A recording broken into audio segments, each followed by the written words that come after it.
on my desk of people that work for or associates or members of Mexican drug cartels.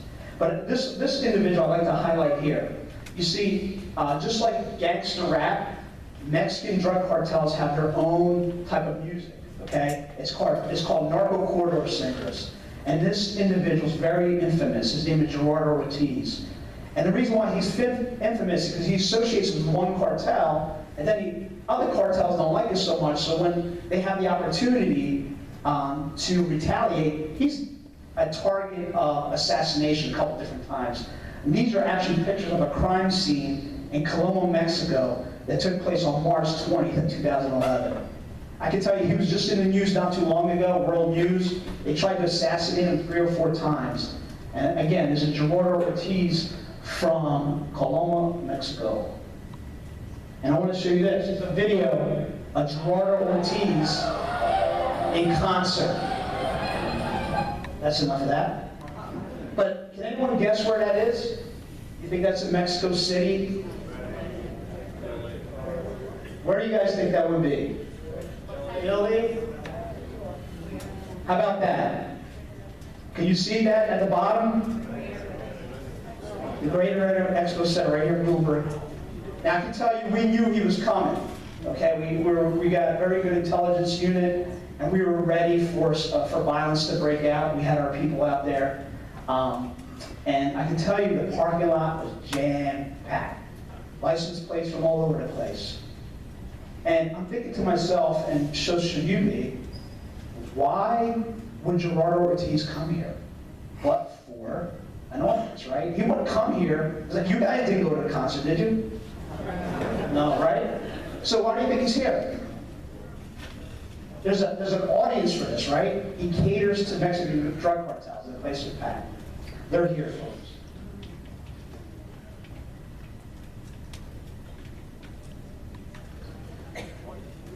These are a few of the gangs that are currently operating here in Berks County. I'm not going to get into all of them. I kind of condensed this PowerPoint presentation to about 35, 40 minutes. So, but I can tell you this, they're spread throughout the county, not just the city. They're a significant outlet for illegal substance, including diversion of prescription medication. That's starting to become a big moneymaker. Prescription meds, okay? They utilize violence to maintain and gain status within the drug culture. They utilize violence to maintain and increase market share. They utilize violence to resolve disputes, eliminate potential threats. They utilize violence to impose responses on victims and society, such as not cooperating with law enforcement. I can tell you that is our main target right there. Criminal street gangs, criminal enterprises. That is the direction that John Adams puts us in, to target these guys. We are their predators. I can sit here all day and give you stats, but we all know the illegal drug trade drives crime, it drives property crimes and thefts committed to procure money to buy drugs, it drives violent crime committed to protect and acquire drug market. I can't tell you how many shootings are responding to. But this is why we're all here, this is why the conversation started right here, these statistics. You see, that's what got the conversation started. In 2011, just like you saw in the graph in the beginning, we started seeing a spike of heroin deaths as a result to heroin overdose. And it's going up every year, as you can see, 17 in 2011, and then in 2015, the third. But the numbers behind the numbers are what's really revealing. And these numbers don't do it justice. And the reason I say that, even though these numbers are what got the conversation started, I can tell you that but for advances in first aid and medical technology, we'd be doubling these numbers.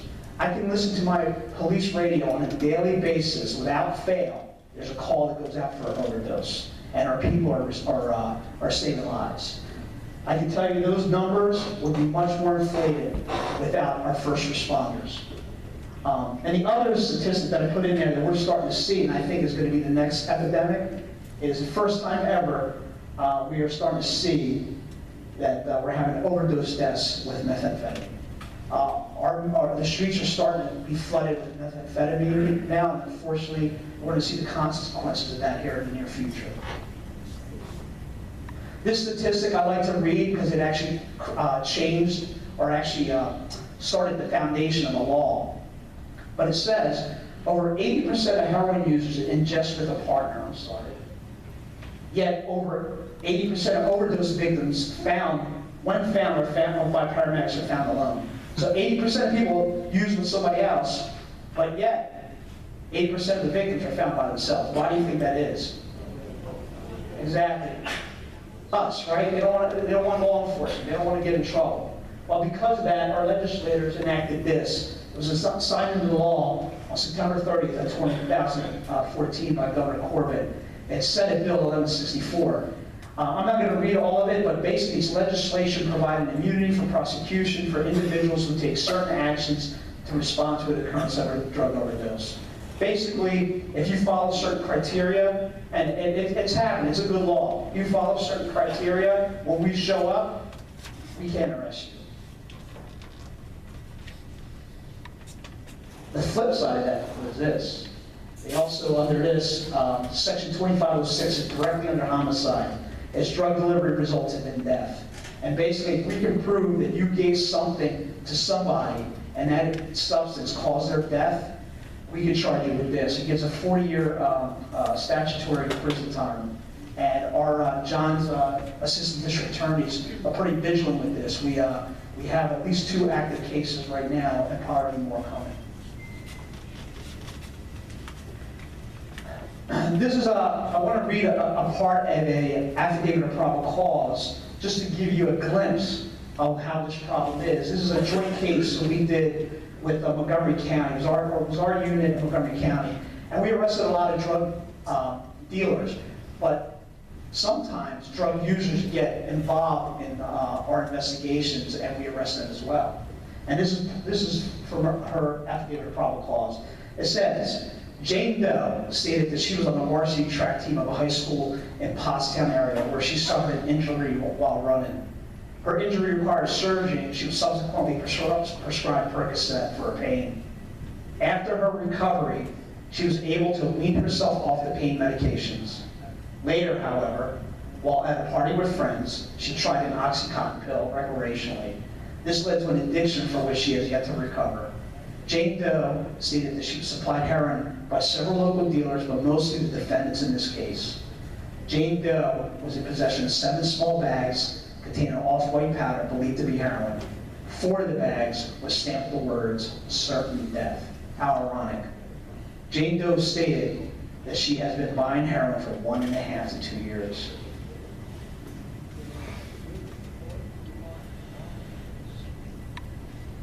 I also like sharing this. This occurred on December 15th of 2015. And this is from a Berks County case that our office did. And this is the Honorable Judge Keller at a sentencing hearing of Jamie Acosta. And he goes on to say, it's his sentence, and he goes, Mr. Acosta, I'm looking for something that I can mitigate the sentence. And frankly, I don't see anything. You were engaged in this horrible, horrible criminal organization that was selling drugs. And I've told this to everybody that's involved in the delivery of heroin. To me, it's like it's murder, because people die from heroin. I didn't hear from your attorney tell me, or neither did you tell me, that you were an addict. And you were doing this stuff because you were an addict as well. I hear that all the time. This is pure and simple greed. Pure and simple. It's insidious. And I know that the big debate going on about what to do with these quote, unquote, non-violent offenders, and they throw in drug dealers as well.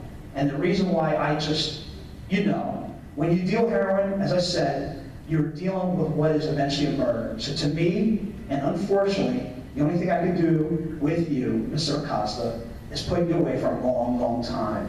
He was sentenced to 15 to 35 years. He was a violent street offender.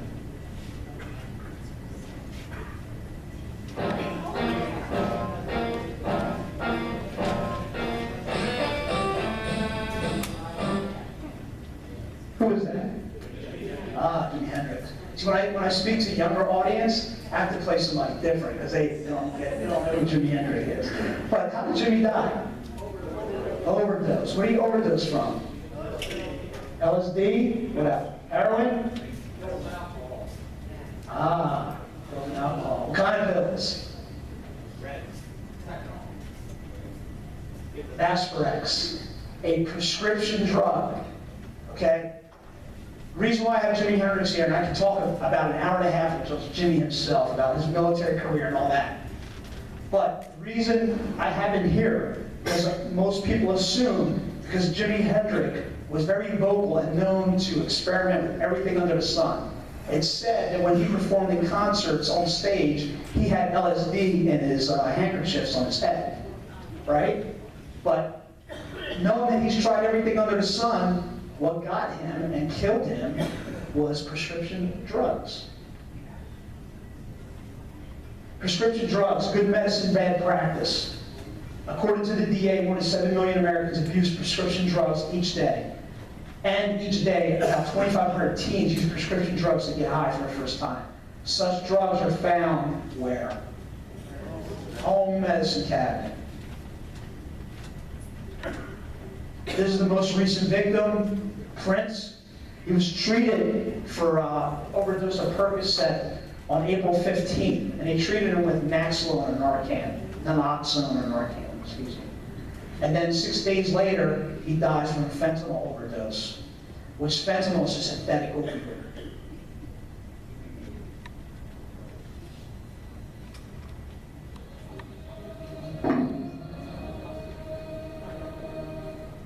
Berks was a high school football star who led his team to the New Jersey State Championship, and at 6'6" and 300 pounds, was fielding scholarship offers from colleges.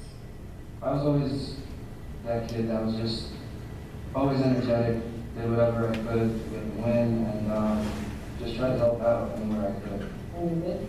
Yeah, I had the world in my hands. Until, during a routine drill, he tore a ligament in his thumb. I immediately went straight to the hospital, and that's what they said. And I remember the first pain pill that they gave me, I felt really good. I actually felt very calm. I felt a sense of confidence that I never felt before. I knew yeah. And slowly but surely, I started taking more and more and more. And then once the doctor got me off, I started. Caltagirone had become hooked on opioids, the main ingredient in pills like Percocet and Vicodin. The good news was that buying them off the streets was too expensive to do for long. The bad news, Caltagirone found a cheap alternative, a drug with the very same active ingredient. It had perfect. I was going 50 to 100 guys around that day. Yeah.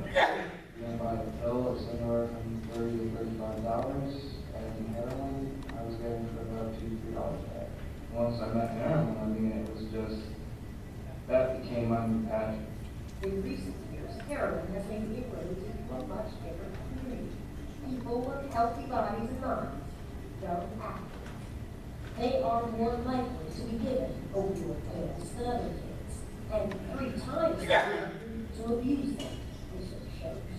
And when the pills run out, many are finding their fix in a drug that suddenly seems everywhere. It was cheaper than the pills, but today it's like heroin is so, it's everywhere. And especially in the white suburban neighborhoods, it's where it is the most. This is the worst drug addiction epidemic ever faced. And it's largely caused by the medical community. Andrew Kalani is the head doctor of a nationwide drug treatment agency called Phoenix House. He works there with heroin addicts and says nearly all of them started with painkillers, especially addicts. What's the reason that young people who are addicts get addicted to heroin? They injure themselves and they're more likely to be prescribed an opioid. And once addicted, many are going to switch over to heroin because it's much more cost effective. And the effects that they produce in the brain are distinct. When we talk about painkillers, we're essentially talking about heroin.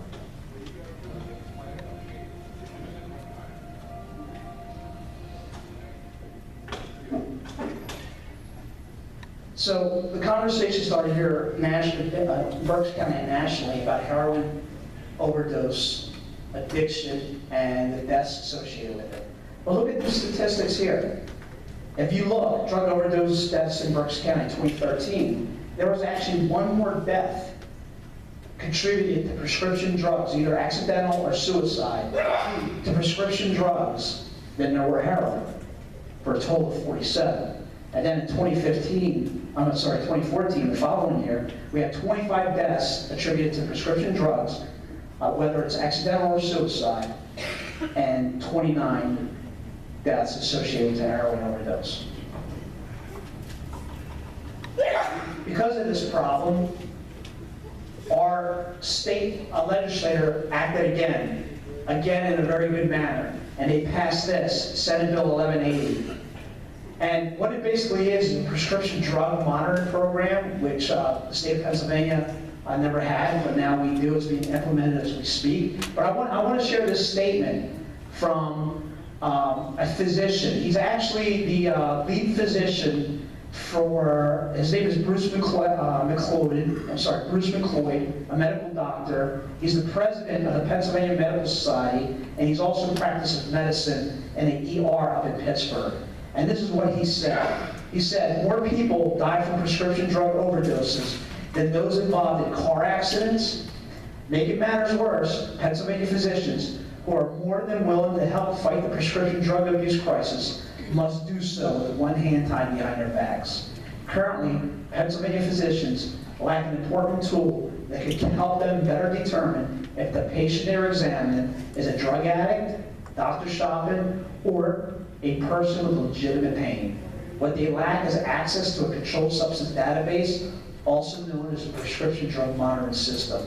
This crisis is why the Pennsylvania Medical Society started its Pills for Ills, Not Thrills campaign more than a year ago. Pennsylvania physicians know that they can play a powerful role in addressing this crisis. Now's the time to give them the tool they need. And I can tell you on a personal note, it is changing in the medical field. As you saw when I walked in, I have gray hair. That happens to be because I have 2 teenage daughters. I'm only 25 years old. But it's been about a year now. Both my daughters had to have their teeth removed, wisdom teeth. So my wife took them to the oral surgeon, and I had the luxury of picking them up. So I get there, and this young doctor comes out to me and he says, sir, he goes, they're going to be in a lot of pain, and I'm willing to prescribe Vicodin for them, but only under your permission. So I discussed with my daughters, and we decided, we probably don't need it. And he goes, okay. He goes, if you change your mind, no, I will prescribe, but I have a policy. I only do it for 3 days at a time. So the message is getting out there. The doctors are starting to get the message that they have a hand in this as well. So August 27 of 2015, this is a Reading Eagle headlines, but our DA announced that more police in Berks County are starting to carry naloxone, which is Narcan, which is I actually have some in my car right now. All our guys have it. A lot of the police departments are starting to carry it. Some school districts carry it. And so it saved lives, no doubt about it.